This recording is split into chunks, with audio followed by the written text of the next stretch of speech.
Madame, Monsieur, bonjour et merci de nous rejoindre. Au sommaire aujourd'hui, une classe surchargée de 34 élèves. C'est l'expérience menée ce matin dans une école amiénoise par un collectif de parents en colère. La réalité d'une classe maternelle de 34 enfants, c'est ce qu'un collectif de parents en colère a voulu montrer ce matin à l'école Les Verrières à Amiens. Une classe bruyante, fatigante pour tous, une image peu reluisante de ce que pourrait être l'école du futur. Stéphanie Potet, Thierry Porchel.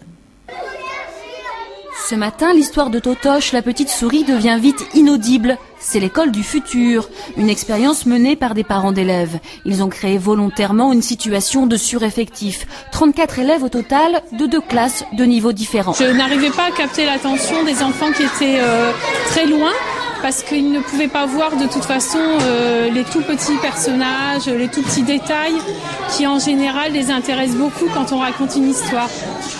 Ensuite, il y avait certains enfants qui participaient, mais c'était ceux qui étaient vraiment tout proches de moi. Ça aussi, ça m'a beaucoup gênée parce que je me suis dit que certainement que les autres avaient d'autres choses à dire et je ne pouvais pas les faire participer. À l'origine de la mobilisation parentale, la nouvelle carte scolaire qui prend en compte la baisse des effectifs élèves. Aujourd'hui, la guerre du chiffre contre la qualité de l'enseignement passe mal chez ses parents. Tous les enfants n'ont pas le même niveau, donc ceux qui sont déjà un petit peu en retard seront toujours en retard. Et c'est pour ça, voilà, simplement, non, je trouve ça inadmissible. Dans cet établissement, la nouvelle carte supprime une classe, celle des tout-petits. 2 classes avec 2 niveaux apparaissent. De fait, la scolarisation des enfants à partir de 2 ans disparaît de cette école publique. Et c'est la fin de l'accueil des enfants de 2 ans dans l'ensemble de l'école publique, et notamment sur Amiens, ce qui est une réalité. Ce qui nous fâche, nous parents d'élèves, c'est cette idée que, par contre, l'école privée, elle, continue d'accueillir des 2 ans. L'école privée est soumise à la même réglementation que l'école publique, donc les écoles privées n'ont pas vocation à accueillir les enfants de 2 ans. Mais ils pourront le faire. En théorie, ils ne pourront pas le faire puisque l'inspecteur d'académie veille à ce que les écoles privées, comme les écoles publiques, soient logées à la même enseigne. Pour scolariser les enfants à partir de cet âge, dans les cartons, le gouvernement a un autre projet, lui aussi chaud bouillant, celui des jardins d'éveil, un système éducatif payant. Les parents d'élèves se disent prêts à la lutte.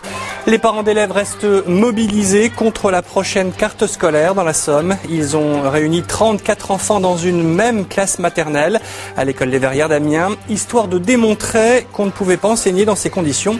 Vous verrez le résultat. La carte scolaire et ses fermetures de classe continuent de mobiliser. Un collectif de parents en colère a voulu démontrer qu'il était impossible d'enseigner dans des classes surchargées. Ils ont donc réuni 34 enfants dans une même classe à l'école maternelle, l'école des Verrières à Amiens. Une action pour convaincre. Stéphanie Potet et Thierry Porchel. Ce matin, l'histoire de Totoche, la petite souris, devient vite inaudible. C'est l'école du futur, une expérience menée par des parents d'élèves. Ils ont créé volontairement une situation de sureffectif, 35 élèves au total de 2 classes de niveaux différents. Je n'arrivais pas à capter l'attention des enfants qui étaient très loin, parce qu'ils ne pouvaient pas voir de toute façon les tout petits personnages, les tout petits détails qui en général les intéressent beaucoup quand on raconte une histoire. Ensuite, il y avait certains enfants qui participaient, mais c'était ceux qui étaient vraiment tout proches de moi. À l'origine de la mobilisation parentale, la nouvelle carte scolaire qui supprimerait une classe, celle des tout-petits. Mécaniquement, 2 classes avec 2 niveaux apparaissent. De fait, la scolarisation des enfants à partir de 2 ans disparaît de cette école publique. Ce qui nous fâche, nous parents d'élèves, c'est cette idée que, par contre, l'école privée, elle, continue d'accueillir des 2 ans. L'école privée est soumise à la même réglementation que l'école publique, donc les écoles privées n'ont pas vocation à accueillir les enfants de 2 ans. Autre lieu, autre problématique, le quartier des Touvis, ses bars HLM et ses problèmes sociaux. Dans cette zone d'éducation prioritaire, l'école primaire devrait perdre un poste à la rentrée, un poste stratégique, celui des RAZ, les réseaux d'aide spécialisés aux élèves en difficulté.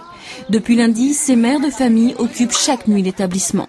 On nous retire à nos enfants une qualité d'enseignement qui est indispensable par la suite. Car qui va souffrir de tout cela, ce sont nos enfants avant tout.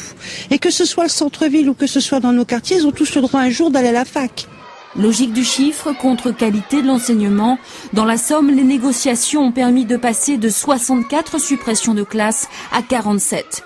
Le dernier arbitrage interviendra à la rentrée de septembre. En attendant, les parents d'élèves ne baissent pas la garde. Demain, une nouvelle école amiénoise rentrera dans le conflit.